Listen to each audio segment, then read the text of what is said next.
Hajimemashite, watashi no namae wa Jacob Thompson desu. はじめまして、Ciaranです。This is our Japanese culture presentation, and we decided to do it on televised media. The first type of televised media we're talking about is Japanese variety shows. Japanese variety shows are kind of very uniquely Japanese. The closest comparison we have in the States would be talk shows like Jimmy Fallon, but they're not really similar at all.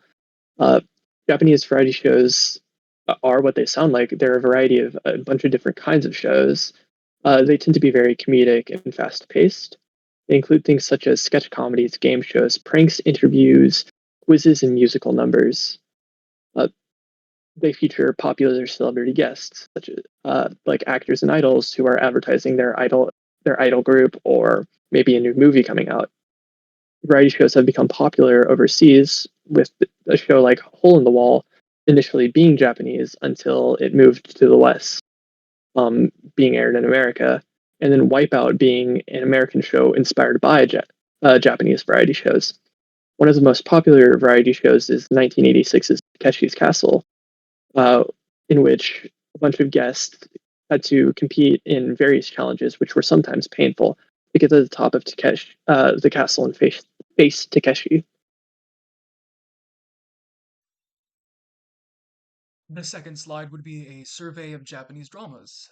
From its inception in the 1940s to its golden age in the 70s, and even now in the streaming age, J-dramas have had a quintessential impact on Japanese culture. They're typically serialized, continuous stories shot only weeks before airing, focusing on a variety of themes such as horror, comedy, romance, and even mystery or detective stories.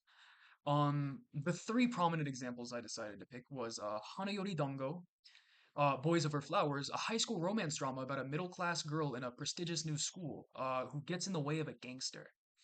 And it is one of, if not the most critically acclaimed Japanese dramas of Japan's golden age since its airing in the early 2000s, even having adaptations of it made overseas in China and Korea. Um, Alice in Borderlands, a sci-fi thriller drama about a NEET having to survive various trials, is, in my opinion, a prime example of J-dramas in the modern streaming age.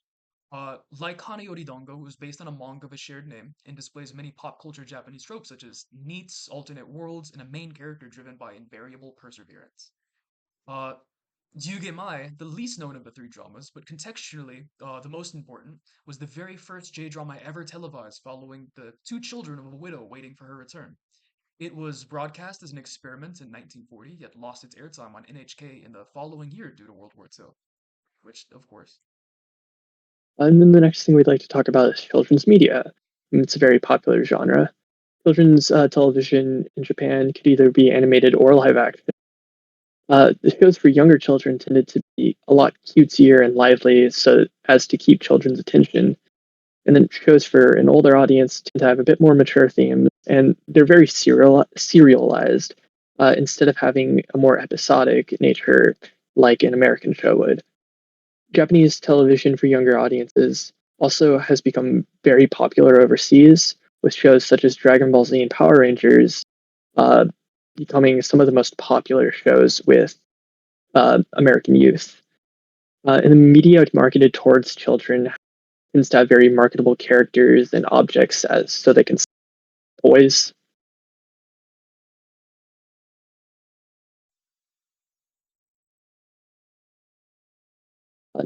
Public broadcasting. Japanese only has one public broadcasting channel, which is the NHK. It's very similar to channels like PBS and the BBC, having a hand in all of media consumption, television, the internet, and radio, etc. It was founded in 1926 as a merging of different broadcasting stations across Japan, and then the NHK airs internationally under the name of the NHK World Japan.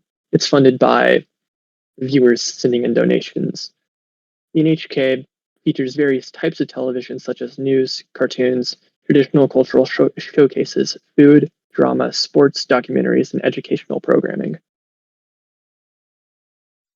Japanese commercials, arguably one of their most distinct cultural differences from other countries, focuses on hooking the viewer with outlandish ideas, such as a woman turning into a large piece of chalk and launching herself at a student for a milk commercial called Yes Milk. It's on the bottom right, actually. Or a man who keeps trying to enjoy a snack with his girlfriend, but a long, long man enters the scene chomping on its exceptionally long piece of candy, causing her to swoon, which is in the top right. It's an 11-part series, actually. Or even just roofing commercials, where they personify the struggle of roof tiles by making each tile be played by a human and showing them struggle through the trials a roof must deal with. After adequately hooking the viewer, they then present their product, which is far opposed to the stale marketing of American companies, which try to win over the consumer for the entirety of their ad time. Some of the questions that we thought to ask was if you've seen a Japanese TV show, what was or what is your favorite TV show? And if you are interested in Japanese television, why are you? And if you're not, why as well? What's the biggest difference you've noticed between Japanese and American media? And what do you think the greatest impact Western culture or the greatest impact on Western culture Japanese TV has had? And then here are our exorbitant references. Uh, Sayonara, matane, dozo yoroshiku. Arigato. All right. Good job, guys.